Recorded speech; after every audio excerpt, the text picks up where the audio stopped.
Esselamu Aleyküm ve Rahmetullahi Teala ve Berekatuhu. Çok değerli ve aziz dinleyicilerimiz, bizi yaratan Allah'tır. O azametli ilahın ismi Allah'tır. Allah isim ve sıfatleriyle tanınır. Onun sıfatları vardır. Hemin sıfatlerden de biri ve isimlerden El-Alim. Yani El-Alim, ilim ismine ve sıfatine malik olan, her şeyi bilendir. Buna şek yoktur. Düşünmeyin ki bizi təbiət yaratıp, təbiəti yaddan çıxartmak ki sen məhv Təbiət heç özünü qoruya bilmir. Senin özünün məhv edebileceği bir kəs seni necə yarata bilər? Özünü senin şerrinden, elinden koruyabilmeyen bir zavallı, yazıq təbiət necə yaratıcı ola bilər? Gör təbiətin nə günü qoymuşsunuz. Fəsillərə belə təsir eləyib. Yay qışa, qış yaya qarışıb. Yaratan o değil. Təbiət yaratılmıştır. Ve təbiəti de mükemmel bir programda yaratan da El-Alim sıfatına malik olan, her şeyi bilendir. Bakın, bundan önce hardaydık biz? Helen bildiğimiz mərhələ qayıdaq. Bilmək istemediğiniz mərhələyə toxunmayacağım. Ana bətni. Ana bətnində olarkən, ana bətnində sizi yaratan El-Alimdir, elmi vardır mı? Elim sıfatına maliktir mi? Yoksa siz bunu yeniden inkar edeceksiniz. O ana bətində ikən sizə ana bətində əsla ehtiyacı olmayan gözler yaratmıştı nədənsə. Bəbəklər yaratmıştı. Mükemmel görme bir projesi düzəltmişdi gözün içində. Halbuki ana bətində bu gözlərə və bu şeylərə ehtiyac yoxdur. Hələm göz qapaqlarını demirəm, üzərindəki qaş və kiprikləri demirəm ki, bunlar tozdan, bakteriyadan və çox şeylərdən qoruyacaqdır sizi. Həmçinin zəhərli günəş şüalarından. Ana bətində əsla ehtiyacı olmayan bir burun yaratmıştı. Tənəffüs sistemini ağciyərlərə birləşdirmişdi. Bunların nə ağciyərin, nə burnun ana bətninə heç bir əlaqəsi yoxdur. Ehtiyacı da yoxdur. Sizə böreklər yaratmışdı. Halbuki ana bətnindəki qəbul etmə və ifraz etmə, üzr istəyirəm, tamam başqa bir yolladır.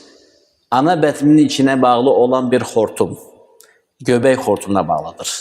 Qida da oradan gəlir ve her bir şey oradan dövran edir. Ananın kanıyla qidalanır. Ananın içinden qidalanır. Buna beraber Allah Azze ve Celle elin sıfatına malik olmasaydı, acaba o ilah, her şeyi əvəzdən bilən, ana bətnində ne için sizin üçün? Ana bətnə əsl əlaqəsi olmayan ve ana bətnində ihtiyacı olmayan dodaqlar, damaqlar, möhkəm damaqlar yaratmıştı. O damağa güc ve qüvvət vermişti. O damaq, o ağız, o çənə ana döşünü əmməyə qadir olsun diye 9 aya kimi möhlət vermişti. Ondan tez çıxan bilirsiniz uşaqları hara qoydular. Çünkü artık onun gücü yoktur ağzında, damağında, çenesindeki ana döşünü. Əmsəli bu nedir? Ana bətindən çıxmaqla körpə uşağı neynirlər? Ananın üzerine koydular. Uşaq hemen gözleri görmeye, hatta gözleri bağlı. Ve gözler o müddətdə görmür, 2 ay kimi bilirsiniz. Hemen körpə uşaq hemen anasının üzr istəyirəm, döşünü tapır ve oradan südünü əmir.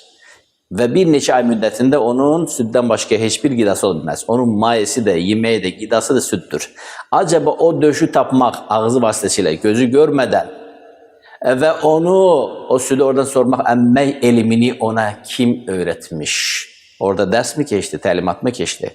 Bunu ilham eden var. Bu çənəni bu kadar mükemmel, güclü yaratan var. Ana bətində bunu hazırlayan var. Hələm ana bətindəyken ona barmaqlar yaratmış. Ve parmaklara dırnaqlar, hatta parmak izleri belə giyindirmişdi. Bunların heç birinin ana bətni dünyasıyla, keçmiş dünyanın əlaqəsi yoxdur.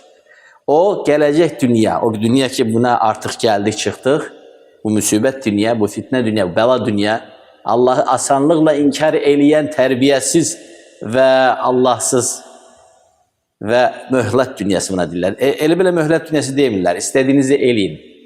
O səbir edəndir. Torpağın üzerinde ona karşı edebli olmayan, torpağın altında ona karşı çok edebli olacak ama çok gece olacak. Onu orada ele edeblendirecekler. Açsak hiç ne görmeyecek, hiç görmeyeceksiniz de. Çünkü edeblenen ruh dünyasında olan, barzak dünyasında olan ruhtur. Neyi var? İşkenceler görür. Bedense işi torpakta yiyilmektir. Kıyamet günü görüşerik. Vesaire ile ahir. Acaba ana betindeyken insanı bu şekilde mükemmel yaratan bilendir mi, yoksa hiç neden haberi olmayan bilmeyendir? Bilendir. Bilendir. İnsanı elə bir şekilde yarattı ki, o ana betinden çıkandan sonra növbəti bir dünya, bu dünya hayatı için yarattı. Ona gezen ayaklar verdi. O ayakların ana betinde hiçbir mahiyeti yoktur. Aksine ananı təpirləməkdən, ona incitməkdən, sancı verməkdən başka bir şey getirmedi. Özü de ayaklar onun için orada artık bir şeydi. Yani orada sıkılırdı. Herden belə çönürdü, herden belə çönürdü. O ayaklar ana betni dünyası için değildi.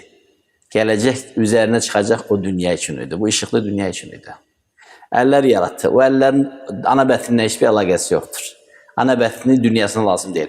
Nece Allah subhanahu ve teala bizi bu dünya için yaratmıştı, muhayyi eləmişti. O dünyaya uygun ana betni dünyasında bizi o şekilde hazırlamıştı. Eylece de bizi ahiret dünyasını hazırlamak için bir kitap nazil etti. Bundan önce de kitaplar nazil etmişti ve peygamberler gönderdi. Bizi daha nöbeti dünyaya hazırlayır. O dünya daha çetindir, daha mürekkeptir, daha büyüktür ve ebedidir, tükenmeyen dünyadır artık. O dünyaya hazırlık gören, ahiret dünyası değildir. O dünya, ahiret dünyasına hazırlık gören necat tapacaktır. Gelen bu kitabı kabul etmeyen, hazırlık görmeyen hasaret içinde olacaktır. Aldın her bir cihazın, her bir dezgahın, her bir aparatın, her bir grubunun, ister soyuducu olsun, ister televizyon plazası olsun, ister paltar yüyen, ister qab yüyen maşını olsun, içinde pasport olur. Pasportunu çıkardırsan, bakırsan, görürsen ki bunun funksiyası neden ibarətdir? Ne talep olunur? Hansı halda, hansı şeylerden istifade etmək qadağandır? Əks halda bu dağılır, xarab olur. Temperatur bu olmalıdır, həcim bu olmalıdır, sürət bu olmalıdır. Bunu əməl eləməyən itirir onu. Bəs bu boyda vücudu yaratan ona hiçbir mi pasport vermeyip ne yiyeceksen, ne içeceksen, nece oturacaksan, nece duracaksan ve nece olacak ki sağ kal, salamat kalacak, sabit kal ve öbür dünyada da kurtulacaksan. Hemen bunu da açıklayana Allah'ın kelamı değildir. Kur'an-ı Kerim bundan önce Allah Teala İncil'i ve Tevrat'ı ve Zabur'u ve diğer kitaplarını hazırlamıştı. Hele bilirsen ki insan əbəs yere yaratılmıştı. Kosmosa çıkan insanı gördün mü? Desem ki sana, o kosmosa çıkanın paltarlarını Selyan'daki bir balıkçı hazırlayıp sonra verip onlara, onlar da beğenip o paltarı ve kosmonavtları giyindirip sen bana ne dersen? Dersen kardeş benimle mezelenirsen kosmosa çıkan insanın paltarını büyük insanlar, alimler hazırlayıp. Çünkü o paltar hem təzyiqə, hem temperatura, hem de kislorod olmayan atmosfere hazırlık olan bir şekilde hazırlanmıştı. Elə materialdan ki o material yanmır, müəyyən temperaturu dözür, sıxlığa dözür, təzyiqə dözür vesaire vesaire vesaire. Kosmosa uygun yaratılmıştı. Elə değil mi? Onu alimler müəyyən bir laboratuvarlarda, müəyyən bir yerlerde hazırlamışlar, düşünülmüş, fikirləşilmiş. Deməli onu hazırlayanlar alimlerdir. Ama bu boyda mükemmel bir məxluqu ana bətnində hazırlayanın elmi yoktur. Bilmir, eləmi heç nə? Elə Allah bilir, Allah bilir. Allah özünü tanıttı kitabında. Vay olsun onu tanımayanlar ve ahireti inkar edenler. Görüş gün oradadır. O gün yevmül hasra, peşmançılık günüdür. Nedamet günüdür. O gün peşmançılık hiçbir fayda vermeyecek. Nedamet hiçbir fayda vermeyecek.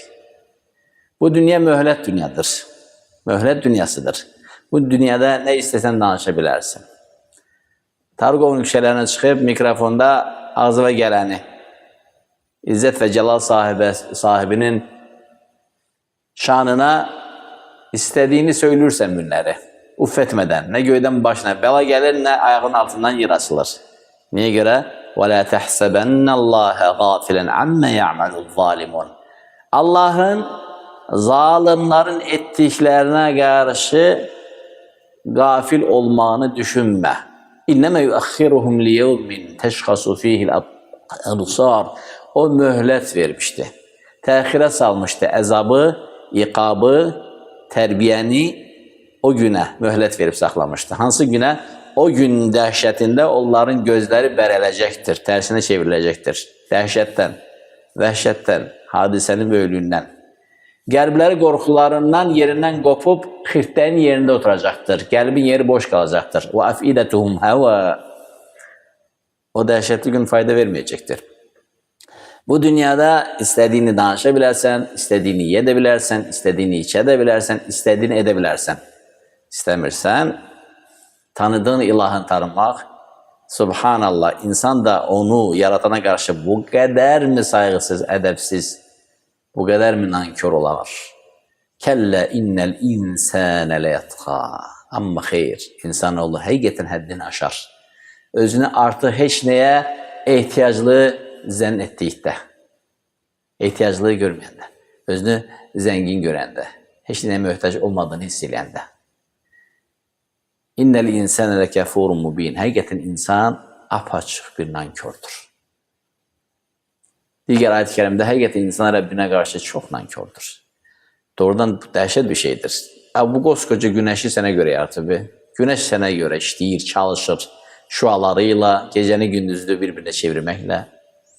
Allah Teala bunun hamısını sənin üçün yarattı. Ayı da, güneşi de, vaxtı da, zamanı da. Qara torpaq, qara torpaq, qara torpaq. Bir maddeyle suvarırlar. H2O. Mendeleev cədvəlinə baxsaq sudur. Water. Bir maddeyle bir qara torpaqdan kırmızı, pembe, tündü, acısı, zəhər kimi acı, bal kimi şirin, renkleri hərdən eyni olan, hələ başka renkler demirəm, tamları, dadları, leziz, müxtəlif şeyler yarattı.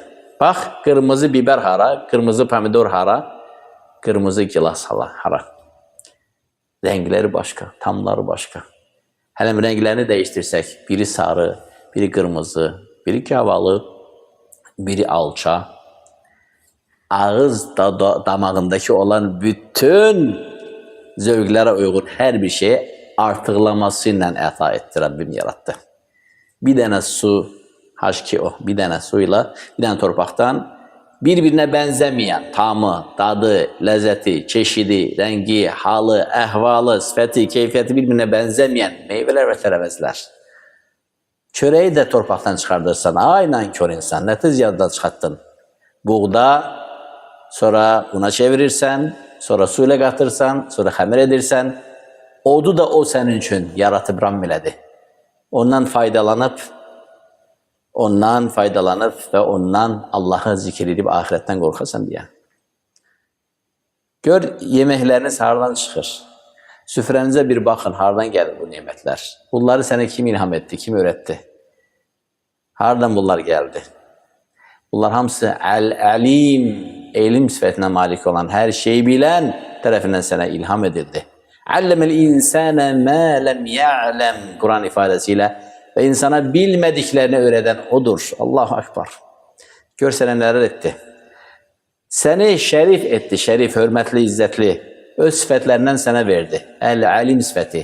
Sən elm sifətinə maliksən ey insan. Dərrakə verdi, şuur verdi. Heyvanlarda, quşlarda olmayanı sənə verdi. Və səni beləliklə onların üzərində ağa seçdi. Və sən bununla bərabər, buna rağmen onlardan fərqli olaraq Rəbbini tanımırsan. Vallahi heyvanlar, quşlar, həşəratlar, suda, istərsə səmada qanat çalanlar, bunların heç biri Allah'ı inkar etmir. Öz ruh dünyasında, öz mənəvi dünyalarında, öz şuur dünyalarında. Və onlar da Allah-u Teala'ya bizim bilmədiyimiz bir keyfiyyətə təsbih edir. Yəni ibadət edir, biz bilmirik, biz dərk eləmirik. Və onlar bizdən fərqli olaraq öz bahaim, heyvaniyət aləmini yaşayırlar və Allah'a asi olmurlar. Cızıqdan çıxan bizik, biz, Allah qorusun. Sübutu nədir? Və in min şeyin illə yüsəbbihu bihamdihi və lakin la təfqahuna təsbihahum. Yerlərdə və göylərdə Yerlerde ve göylerde elə bir şey yoktur ki Allah'ı tesbih etmesin. Subhanallah ve bihamdi. Subhanallah azim. Allah münezzeh paktır. Bütün nöksanlardan ve her şeyden ucalardan ucadadır. Ve ona hamd olsun. Yerlerde ve göylerde elə bir şey yoktur ki Allah tesbih etmesin. Siz idrak etmişsiniz. Siz derk etmirsiniz. Biz derk etmirik. Hakikaten Allah-u Teala'nı yerde ve göğde olan her bir şey tesbih edir. Vallahi bir defa yaşayırıq. Ve bir defa öləcəyik. Ve bir defa dünyaya geldik. Bu şəksizdir. Ve hesap dünyasına tərəf hamı gedir. İster 1000 yıl bundan qabaq yaşayanlar, ister 2000, 3000 vesaire. Ve qəbir dünyası dayanacaktır, gözleme yeridir. Ama elə belə gözleme yeri değil. Oralar zülmət qaranlıqdır. Oraları senin imanın ve imanından fışkıran ve meydana gelen bu semersi olan namaz, gecenin bir vaktinde zülmette gittiğin sübh namazına adımlarını ışıklandıracaktır. Verdiğin sədəqə nəfəqə, senin imanından ortaya gelen netice olan bu salih emeller oranı yalnız ışıklandırır. Ora lampa düşürmeye ihtiyacı yoktur. Mollanı getirip onun üzerinde Yasin-i Şerifi okumağın mənası yoktur. Oranın senin emelleri, senin buradan apardığın emellerini ışıklandırır. Qıraqdan verilen şeylerin hiçbir orada təsiri yoktur.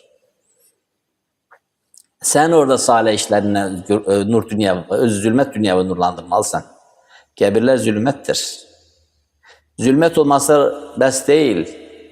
Həqiqətən qəbirlər Allahu Akbar, hem de ki Allah-u Teala'nın dünyada sabrettiğinin ahiretin ilk esnası olduğuna göre edeb verdiği yerlerdir. Orada işkence var.